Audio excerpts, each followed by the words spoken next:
Hello everyone and welcome to our channel. Thank you for your support.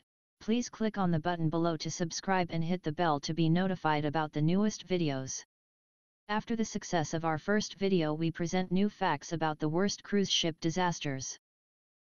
A cruise is supposed to be a week of rest, relaxation, and adventure, but for the people on the cruises on this list, it was a nightmare.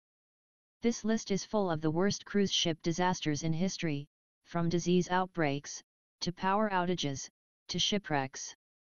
Injuries and fatalities abound. After you read this list, you'll probably think twice about going on that cruise to the Caribbean next winter. Disasters like these are, statistically, not that common. But still, you would not want to be stuck on any of these unfortunate maritime adventures. Related to BBC Viking, Sky lost power in dangerous waters off the coast of Norway. Rescuers have airlifted hundreds of people stranded on a cruise ship off the west coast of Norway. The Viking Sky lost power on Saturday and sent out a distress signal after it began drifting towards land. It got into trouble in a notoriously difficult stretch of waters and was reportedly minutes from striking rocks. The vessel has since restarted 3 of its 4 engines and is moving towards the nearest port with the assistance of tugboats.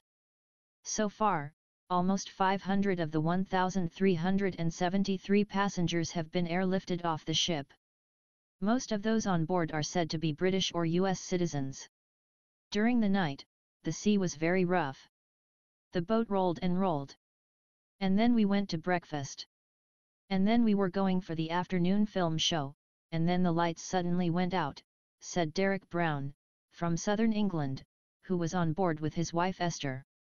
We were airlifted on the helicopter, which was quite a frightening experience. Britons tell of frightening rescue. Another rescued passenger, Janet Jacob, told Norwegian public broadcaster NRK she had never seen anything so frightening. I started to pray. I prayed for the safety of everyone on board, she said. The helicopter trip was terrifying. The Viking Sky suffered engine failure on Saturday afternoon while en route to Stavanger from Tromsø. 5 helicopters and several rescue ships were called in for the rescue. One of the rescue ships also lost engine power, and a local paper said the brutal conditions meant lifeboats were forced to turn back. Fisherman Jan Erik Fiskerstrand, whose boat was one of the first to come to help Viking Sky, told Aftenposten newspaper, "It was just minutes before this could have gone really wrong. The ship could have hit the rocks if they had not started the engine and fastened the anchor." Olav Magnus Stromsholm, who captains tourist vessels in the area, told the VG newspaper the Viking Sky had been near disaster, calling the waters there a shipyard cemetery. Those brought ashore are being taken to a local sports complex, and accommodation had been found for them in local hotels. 17 people have been taken to hospital. The Viking Sky is a Viking Ocean cruises ship, which had its maiden voyage in 2017. Costa Concordia ran aground. Related to BBC, 32 people died after the Costa Concordia cruise ship ran aground with more than 4,000 passengers and crew on January 13, 2012, only hours after leaving the Italian port of Civitavecchia. The Costa Concordia left the Italian port of Civitavecchia at 1918 local time, 1818 GMT. The ship was heading out on a week-long cruise around the Mediterranean with 3,206 passengers and 1,023 crew on board. As it made its way northwest along the Italian coastline, Captain Francesco Schettino ordered the ship to be steered close to the island of Giglio as a salute. Automatic positioning data from Dutch firm QPS showed the ship's position as it approached land, and what happened next. Italy's Ministry of Infrastructure and Transport published a detailed timeline of events in its report into the accident, PDF, released in May 2013.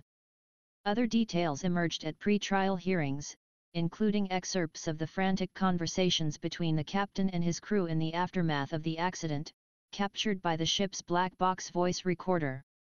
Nearing Giglio just after 21:30, the captain gave the helmsman coordinates, followed by the warning, "Otherwise we go on the rocks."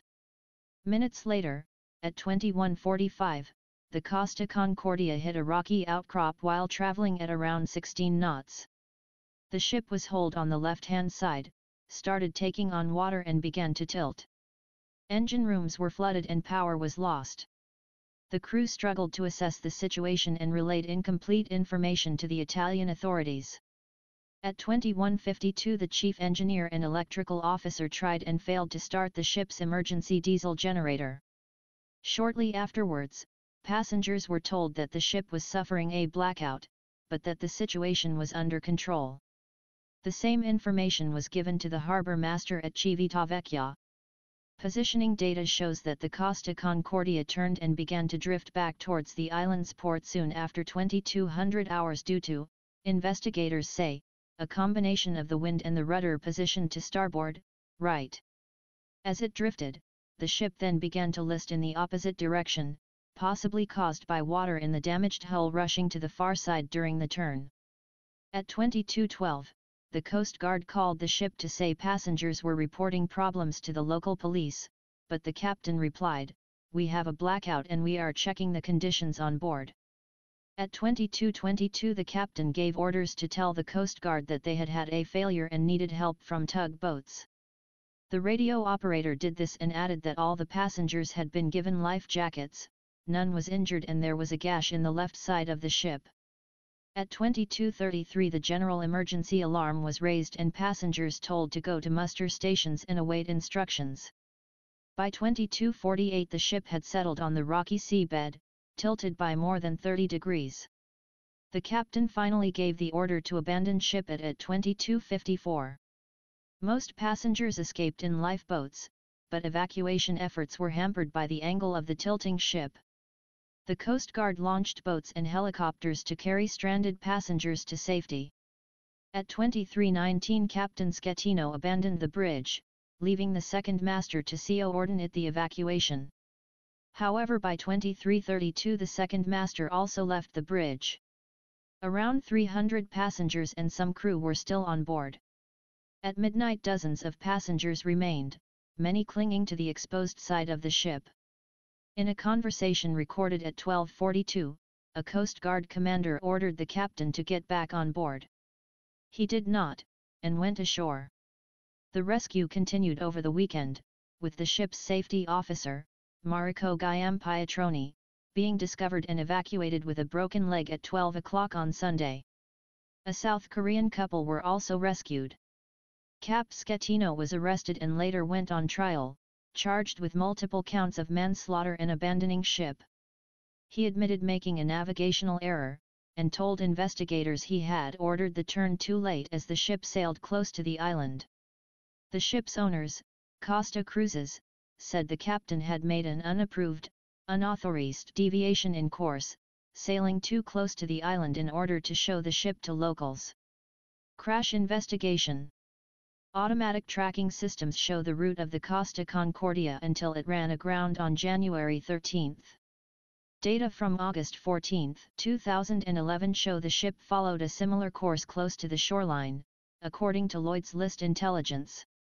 On January 6, 2012, it passed through the same strait but sailed much further from the island. Divers searched the ship as it rested on the seabed in about 20 m of water. The operation had to be suspended a number of times as the ship shifted position. The sea floor eventually drops to about 100 m. Before salvage work could begin, 2,400 tons of fuel had to be extracted from its tanks. The Dutch salvage firm Smit brought a barge alongside the ship and divers installed external tanks to collect the diesel. More than 2,200 tons of fuel was eventually extracted, but the engineers were unable to remove all of it from some of the most inaccessible tanks. The decision to salvage the ship, rather than break it up, was taken in May 2012, 4 months after the disaster. The contract, awarded jointly to salvage companies Titan and Miko Perry, was described as an unprecedented operation. The ship was eventually refloated in July 2014 and taken to Genoa, where the scrapping operation is expected to take 2 years. Kindly don't forget to click on the button below to subscribe and hit the bell to be notified about the newest videos. Related to CNN, Explorer of the Seas had the record number of sick people and returns home with a sickness record. The ill-fated Royal Caribbean cruise ship returned home Wednesday with an ignoble mark.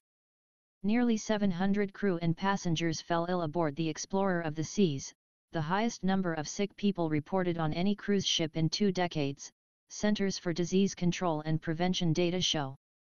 At least 630 passengers and 54 cruise workers got sick, but not all at the same time. Some passengers suggested that the outbreak may have been worse than reported. They claim there were 600, I think there could have as many as 1,000 sick people on board, passenger Sal Panto Jr. told CNN. Some people I know didn't bother going down to the infirmary. They weren't feeling well, so they went to the stateroom. They didn't report it. After the cruise, Kim Waite told that she discovered the scope of the outbreak when she was taken to a makeshift infirmary in a wheelchair and sick passengers were everywhere, vomiting in buckets and bags. She said she waited 3 hours to be seen. I just started crying, she said. I couldn't believe it. I was in shock. Because I thought I was the only one that was sick, and then when you see everyone else sick, it really upsets you even more. Are cruise ships floating petri dishes? Waite said she was anxious to catch a flight back to London with her husband. The tickets will cost them an additional $2,000 on top of what they paid for the cruise and travel. I never wanted to go home so much in my life, she said. I've had enough. I've never slept so much. Waite said the ship arrived late on the first day of the cruise, and it appeared that there wasn't sufficient time to clean it. The seas were so rough, they shut the doors for 2 days, she said. We had no air. There was no air, no circulation, and that's why, I think, we got ill. Danielle Bain-Bianco said she was on a honeymoon, but she and her husband spent a couple of days sick. We were looking forward to staying warm and being on our honeymoon and enjoying our time together, and we're never gonna get that back, she said. Joseph Angelillo told CNN that he became ill, along with his wife, and they were confined to their cabin for 3 days, unable to eat. That was the last thing we wanted to look at, he said of food. It was terrible, terrible. Angelillo said entertainers became sick. Shows were cancelled. Some sick passengers refused to admit being ill to avoid being confined to their rooms, he said. That happened a lot from what I'm hearing, said Angelillo, who sneaked out of his cabin several times for crackers and ginger ale for him and his wife. He added, it was atrocious. They tried to do whatever they could do. But once you feel like we were feeling, it wasn't worth it. I doubt if I'll be back. Angelillo said Royal Caribbean offered sick passengers credit for days they spent confined to their cabins. I don't know if I'll ever see the inside of another ship again, while it's in the ocean, put it that way, he said.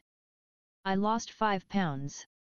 One passenger was seen being put on a stretcher and taken to ambulance, but the cruise line said in a statement that he was transported to a hospital for a reason unrelated to norovirus, a common cause of gastroenteritis, which produces vomiting and diarrhea. Best cruise of my life, one passenger joked as he left the ship. I lost 5 pounds. Before the ship arrived at port in Bayonne, New Jersey, one frustrated passenger voiced her displeasure with the experience. Passengers disembarked in northern New Jersey shortly before 2 p.m. Wednesday, with some set to stay in area hotels until they can catch flights back home days before the Super Bowl will be played there. Are we bringing this virus off the ship with us? Asked Shannon Blaise, a passenger from Toronto who was traveling with a party of 12 people, 10 of whom have been sick. We're all going to hotels all over the New York area. Will we be spreading the virus to the Super Bowl this weekend? Blaise told CNN via telephone that she was upset and felt as if she had spent a week on a floating prison. It's just been a big nightmare, she said. It feels like Royal Caribbean never had a contingency plan in place to handle an epidemic on the ship. Blaise said it was evident early on that many people were sick. She felt the ship should have been turned around. On Wednesday night, I was in the dining room and a woman was vomiting into her napkin, she said. There were people walking around in their pajamas with vomit and diarrhea on them. People were barfing all over the place. Not all passengers, however, were dissatisfied. "We had a wonderful cruise, and they were very nice," said Marjorie Feinstein. On Sunday, 5 stool samples were sent from the ship to the CDC in Atlanta, where the samples were expected to arrive the next day, but the arrival of the samples has been delayed because of paperwork issues and the bad weather in the southeast. In a statement Wednesday, Royal Caribbean said the entire ship will undergo a thorough barrier sanitization program, to make certain that any remaining traces of the illness are eliminated. "It will be the third aggressive sanitizing procedure the ship has undertaken since we became aware of the issue, and will additionally provide a window of more than 24 hours where there are no persons aboard the ship, which is a significant help," the statement said. The ship had 3,071 passengers and 1,165 crew members, according to the CDC. No official cause for illnesses, but norovirus possible. Explorer of the Seas departed Cape Liberty, New Jersey, on January 21 for what would have been a 10-day cruise. Passengers and crew developed symptoms such as diarrhea and vomiting. CDC officials boarded the ship in St. Thomas on Sunday to study the outbreak and the response on the voyage back to Cape Liberty. The cause of the illness was not clear, though the symptoms are consistent with norovirus, the cruise line said. Noroviruses spread easily and are a common cause of gastroenteritis, which produces vomiting and diarrhea. The number of reported new cases of gastrointestinal illness has dropped sharply after a spike in the first days of the cruise, and most guests who fell ill are up and about, the cruise line said Monday. The drop in new cases is encouraging. However, it is not unusual in an outbreak to still have smaller, secondary spikes. That is why, after discussions with the U.S. Centers for Disease Control and Prevention and our medical team, we decided the most prudent course for the health of our guests and crew was to bring the cruise home on Wednesday, 2 days earlier than planned. Carnival Triumph, no working toilets. Related to Sienna and another cruise ship, another problem with malfunctioning toilets. This time, Carnival Corp subsidiary Princess Cruises had passengers feeling the impact of toilets that wouldn't flush. On April 11, the cruise line's Crown Princess was on a 7-day Caribbean cruise when a blockage within the ship's vacuum toilet system rendered 410 stateroom toilets inoperable from 5 a.m. to 6:30 p.m., according to Princess Cruises spokeswoman Karen Candy. The ship has more than 1,500 cabins. A small number of passengers continued to experience problems over the next few days, which were addressed by the shipboard technical team, Candy wrote in an email. The ship's itinerary wasn't affected by the flushing problems, and affected passengers were offered $50 apiece in compensation, Candy wrote. The blockages have been addressed and we are continuing to review the situation to ensure that the system is working with optimum pressure levels. Although Candy didn't answer questions about the cause of the problem, members of the cruisecritic.com website discussed the possibility of passengers tossing prohibited objects into the toilets and causing the blockage. Toilet problems can happen on any ship when passengers flush the wrong things down the toilet, wrote member Astro Flyer, who was not aboard the Crown Princess. In February, an engine room fire left the Carnival Triumph adrift in the Gulf of Mexico, with passengers reporting overflowing toilets and human waste running down the walls in some parts of the ship. On a March cruise, the Carnival Dream lost power, and some toilets stopped working. Both ships are part of Carnival Cruise Line, another subsidiary of Carnival Corp. Candy wrote that passengers were kept continuously updated about the progress of the repairs. But a Cruise Critic member posting under the handle EB and Curly said they were in an affected cabin and were never informed as to the status of repairs. However, they were only totally without a toilet for about 24 hours. It did overflow one night and we had to call maintenance to come up at 1 a.m.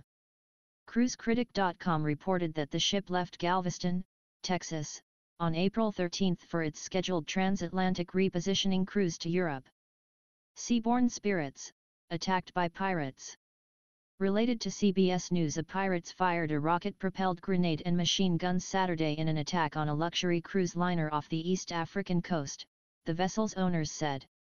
Two armed boats approached the Seaborne Spirit about 100 miles off the coast of Somalia and fired as the boat's occupants attempted to get on board, said Bruce Good, a spokesman for Miami-based Seaborne Cruise Line, a subsidiary of Carnival Corp. The ship outran them and changed its course. Our suspicion at this time is that the motive was theft, Good said, adding that the crew had been trained for various scenarios, including people trying to get on the ship that you don't want on the ship. CBS News correspondent Randall Pinkston reports that while the ship's captain took evasive maneuvers, the passengers were ushered below deck to the ship's dining room. He was, to some extent, steering the ship to create waves to overturn the boats, and at one point he nearly rammed one of the boats, said passenger Norman Fisher. The attackers never got close enough to board the Spirit, but one member of the 161-person crew was injured by shrapnel, said Deborah Nathanson, president of the cruise line. Press Association, the British news agency, said passengers awoke to the sound of gunfire as two 25-foot inflatable boats approached the liner. Edith Laird of Seattle, who was traveling on the ship with her daughter and a friend, told British Broadcasting Corp. TV in an email that her daughter saw the pirates out of their window. There were at least 3 rocket-propelled grenades that hit the ship, one in a stateroom, Laird wrote. We had no idea that this ship could move as fast as it did, and the captain did his best to run down the pirates. None of the vessel's 151 passengers, mostly Americans with some Australians and Europeans, were injured, Good said. The Spirit had been bound for Mombasa, Kenya, at the end of a 16-day voyage from Alexandria, Egypt. It was expected to reach the Seychelles in the Indian Ocean on Monday, and then continue on its previous schedule to Singapore, company officials said. The 10,000-ton cruise ship, registered in the Bahamas, sustained minor damage, Good said. They took some fire, but it's safe to sail, he said. Piracy along the Somalia coast is common. Several ships a month are attacked or hijacked, with valuables stolen and crews held for ransom. Somalia's 1,880-mile coastline is Africa's longest, and the country has had no effective central government since opposition leaders ousted dictator Mohammed Siad Barre in 1991. They then turned on each other, transforming this nation of 7 million into a patchwork of battling fiefdoms ruled by heavily armed militias. Royal Pacific, collided with fishing trawler.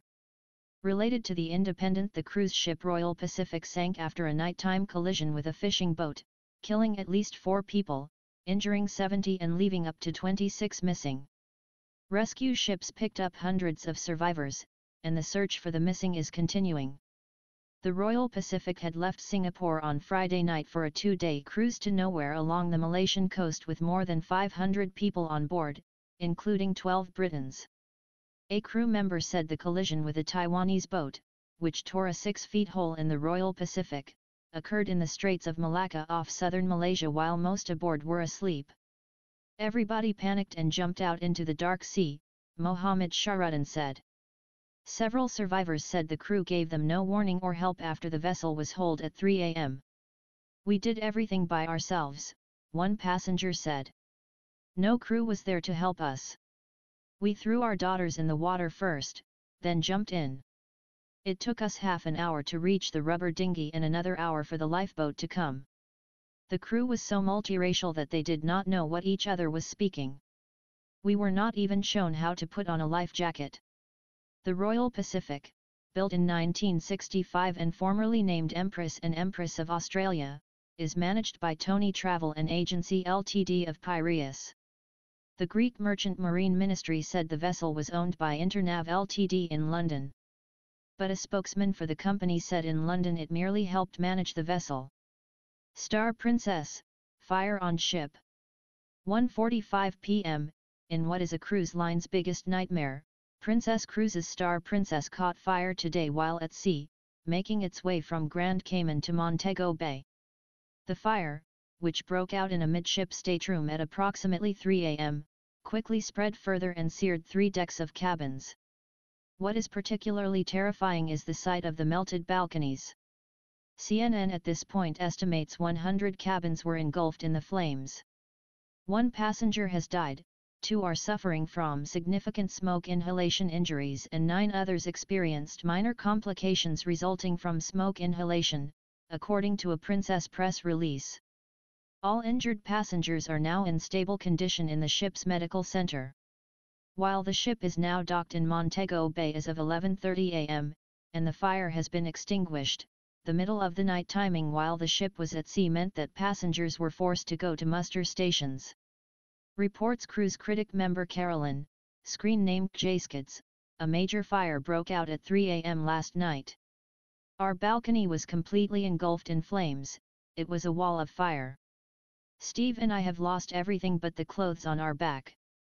120 cabins are completely destroyed. We sat in our muster stations for 7 hours with no air and no food. It took them 4 hours to finish roll call. I don't think I've ever been so terrified. We're in Jamaica and have no idea what is going to happen. Thankfully all were accounted for, though there were injuries and some heart attacks. The ship was carrying 2,690 passengers and 1,123 crew members at the time and had departed from Ft. Lauderdale's Port Everglades on Sunday for a week-long Western Caribbean cruise. MTS Oceanos sank due to negligence. Related to NPNUS, the 500-foot-long Oceanos was first launched in 1952. In the port of Piraeus, Greece. The Oceanos' final voyage was a 7-day sail along the South African shore from Durban to Cape Town and back again. Here, vacationers enjoy the pool deck early in the cruise. The ship, which had 571 passengers when it started sinking, had 7 decks, 2 lounges, a dining room, and 8 lifeboats. Passenger Karen Winter photographed on the pier in the town of East London, just moments before the ship's final sail in 1991. A storm was building, but the captain had a schedule to keep. Karen is among the survivors interviewed in the Dateline NBC documentary. Dinner in the ship's Byzantine dining room the night of the storm was fraught with nervous laughter. As the ship lurched through massive swells, passengers struggled to keep the food from sliding off their tables. After dinner, passengers stumbled to the lounge for the end of cruise show. Unbeknownst to them, the ship's hull had fractured below decks and seawater was pouring into the generator room. Soon, the Oceanos lost power and the lounge plunged into darkness. Most of the ship's officers and many of the crew began abandoning ship, leaving cruise director Lorraine Betts and her entertainment staff to tend to almost 400 passengers. In this photograph, passengers are starting to line up for the lifeboats. Lifeboat number 2, full of women and children, is lowered into an angry sea. Wives inside recall the trauma of saying goodbye to their husbands. Passengers wait out the night on the rear deck, uncertain how or if they will be rescued. As the storm breaks at dawn, a bridge-level view of the sunrise is photographed. The photographer is Moss Hills, a guitarist on the cruise, who later that day helps run the airlift rescue. 2 rescue helicopters from Durban were the first to arrive. Navy diver Paul Wiley, seen here hanging above the deck, remembers the shock of seeing nearly 240 faces beneath him. Passengers cling to the top rail as they line up for the airlift. A member of the crew signals the chopper from the pool deck. Behind, all the deck chairs and tables sit in a mass against the bottom rail. Midday, the sea spills over the bow of Oceanos. About 2 p.m., the Oceanos begins its vertical descent. The Oceanos thrust her stern into the air and slid nose first into the sea. After ramming into the sea floor, the Oceanos slipped silently beneath the waves. Towards the end, passengers had to jump into the sea. After jumping off the ship, magician Julian Butler, left, helped save passengers and crew by pulling them into inflatable dinghies. Here, he's in a chopper headed back to shore. Pete Niemond, left, laying his head against his fiancée's shoulder, and his son Peter, sitting behind, gather with survivors at the rescue staging ground. Father and son, who'd each helped with the rescue, had been separated during the airlift and tearfully reunited on land.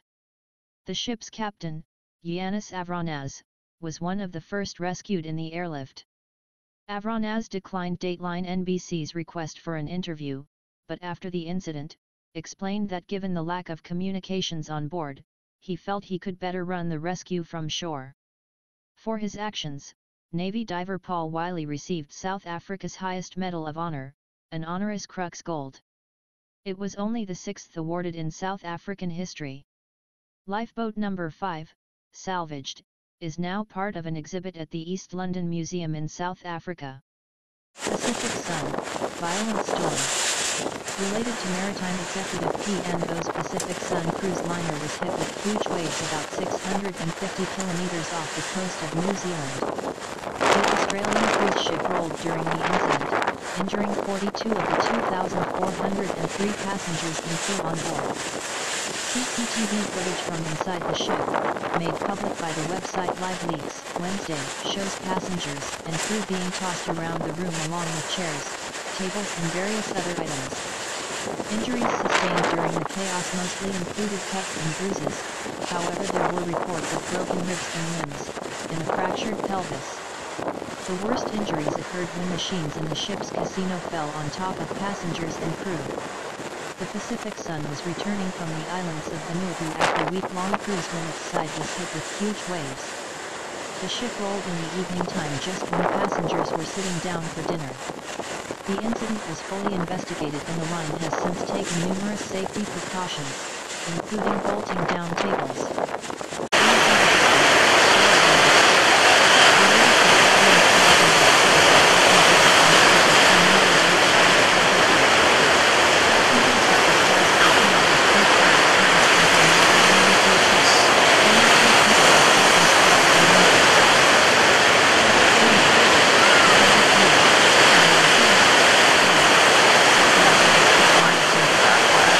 The walls of water hit the Cypriot-owned Louis Majesty, which was carrying 1,350 passengers and 580 crew off the northeast coast of Spain. The ship's owner and operator, Louis Cruise Lines, said the vessel was struck on Wednesday by 3 abnormally high waves more than 10 meters, 33 feet, high that broke glass windshields in the forward section. 2 people died and 14 were hurt, the company said. Marta de Alfonso, an oceanographer with the Spanish government, said large waves were common in the Mediterranean but ones that size occurred only once or twice a year. Cremex said he did not see the waves himself but later viewed the damage. It was spectacular, he told Associated Press as passengers sunned themselves on deck in Barcelona's port the day after the accident. A lot of water came in. Many cabins were flooded, said Cremex, who was traveling with his wife. Many people were very frightened. Claudine Armand, of France, who was in her cabin when the waves struck, said, "Suddenly we saw a wave that went up above our level, and I said to my husband, 'Tonight we will not have to wash the windows.' Right then we heard a loud noise, and it was the wave that hit us," she told Associated Press Television News. "When we came out of the room we saw the wave had flooded everything." Pierre Languillon, also from France, said the damage was extensive and he saw many people with superficial injuries. "They called for doctors, as many doctors as there were. Luckily nothing happened to us, but I think we averted a catastrophe." A spokesman for Louis Cruise Lines, Michael Mara-Hefties, said 14 passengers with minor injuries were taken to hospital as a precaution. He said the 2 dead passengers suffered fatal injuries from glass shards and ripped out window frames and furniture. It was 3 waves, one after the other. The damage was done by the second and the third waves. "We are talking about waves that exceeded 10 meters in height. This was unforeseen and unpredicted because the weather was not really that bad," Mara-Hefties said. De Alfonso said there was a big storm in the area at the time and the waves might have been stirred up by fierce winds. "Waves often came in threes," she said. A Louis Cruise Lines statement said the waves smashed windows in a public area on Deck 5 on the forward part of the vessel. It said the passengers killed were a German and an Italian. The ship was on a 12-day cruise from the ports of Genoa and Marseille in the western Mediterranean, calling at Tangiers, Casablanca, Tenerife, Lanzarote, Cadiz, Cartagena, and Barcelona, and had been due to return to Genoa.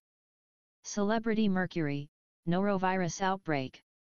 Related to ABC News February 23, 2010. It's a traveler's worst nightmare. You escape on a Caribbean cruise and suddenly everybody around you starts throwing up and has a bad case of diarrhea. For more than 400 people on a celebrity cruise out of South Carolina, this week that nightmare is a reality. Nearly 1 out of every 4 passengers aboard the Celebrity Mercury has been struck with a gastrointestinal illness, according to Cynthia Martinez, a spokeswoman for Celebrity and its parent company Royal Caribbean Cruises Ltd. Over the course of the sailing, so far 419 of the ship's 1,838 guests and 27 of the 849 crew members experienced the illness, Martinez said.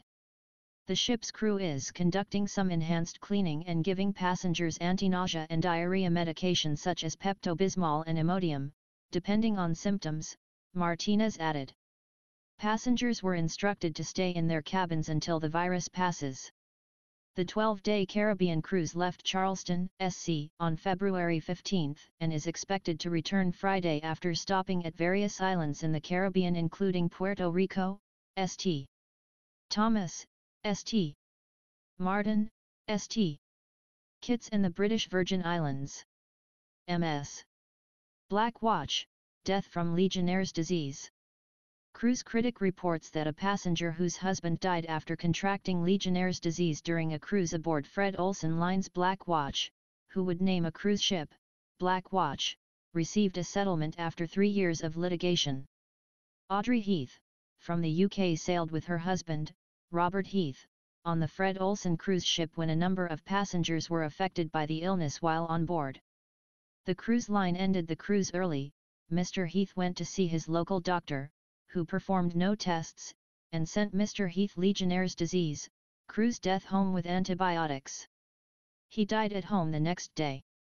An inquest ruled that the cruise line exposed Mr. Heath to Legionnaire's disease, and his doctors failed to provide appropriate medical treatment or admit him to a hospital. Following the decree relating his death to Legionnaires aboard the cruise ship, the cruise line and shoreside doctors agreed to a settlement. Ms. Heath received a £70,000 settlement, a little over $100,000, a small amount for wrongful death by U.S. standards. The Fred Olsen lines are in the press quite a bit for many cases of norovirus, which also can be traced to improper cleaning protocols on the cruise ships. Carnival Splendor, lost power. Related to NBC News, a withering U.S. Coast Guard investigative report on the 2010 Carnival Splendor fire concluded that the fire likely would have been contained without the total loss of power had it not been for the error of a crew member. On November 8, 2010, at 6 a.m. local time, on the second day of a sailing from Long Beach, California, to the Mexican Riviera, the number 5 diesel generator on the Carnival Splendor suffered a mechanical error.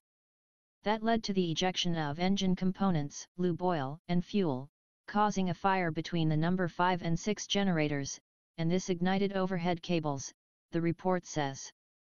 The Coast Guard found that a bridge watchstander reset a fire alarm panel on the bridge, and that delayed the activation of the high fog fire protection system until 15 minutes after the fire began. This was a critical error which allowed the fire to spread to the overhead cables and eventually caused the loss of power, the investigation found. While the fire eventually self-extinguished probably due to the lack of oxygen, the failure of the installed CO2 system and the poor execution of the firefighting plan contributed to the ineffectiveness of the crew's firefighting effort. After the fire, the ship's engineers were unable to restart the main generators, and that led to the spectacle of the world viewing nearly 4,500 passengers and crew being towed to San Diego, a journey that took more than 3 days in the heat without air conditioning and refrigeration. Passengers on the cruise survived on rations provided by the U.S. Navy, although an emergency generator and backup battery system survived the fire, so the ship had power for certain emergency services. The Coast Guard makes several highly technical recommendations to Carnival and the cruise industry related to electrical, engine and drainage systems, for example, and pointedly notes that all of Carnival's Dream-class vessels and not just the Carnival Splendor were susceptible to a complete loss of power resulting from damage to a single area of electrical system components in either the forward or aft engine room. Carnival Corp prides itself in its public statements on putting passenger safety first, and there were indeed no injuries or fatalities in the Carnival Splendor fire. Norwegian Dawn, cabins flooded. Related to NBC News when a boom, on a cruise ship awoke him, the first thing that crossed passenger Robert Clark's mind was the Titanic. In a panic, he and his wife and 7-year-old daughter ran to a reception area and found passengers from flooded cabins, bunched together and wearing life preservers, some of them crying hysterically. They soon discovered that the thunderous disruption was a freak 70-foot wave that smashed windows, sent furniture flying and ripped out whirlpools on the Norwegian Dawn. We were going back and forth, up and down. And then, boom! Clark said. Clark and his family discussed their ordeal Monday after the Norwegian Dawn, carrying about 2,000 passengers, returned to New York Harbor and docked at its berth on the Hudson River. About 300 other passengers, many from the affected cabins, decided to leave the ship early in Charleston, SC, and drive or fly home.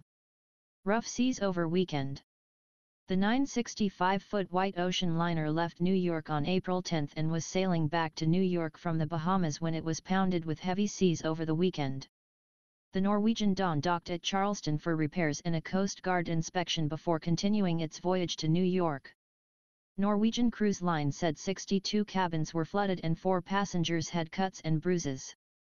The wave reached 7 stories, as high as Deck 10 on the ship, company spokeswoman Susan Robeson said. The cruise line said passenger safety was in no way compromised by this incident.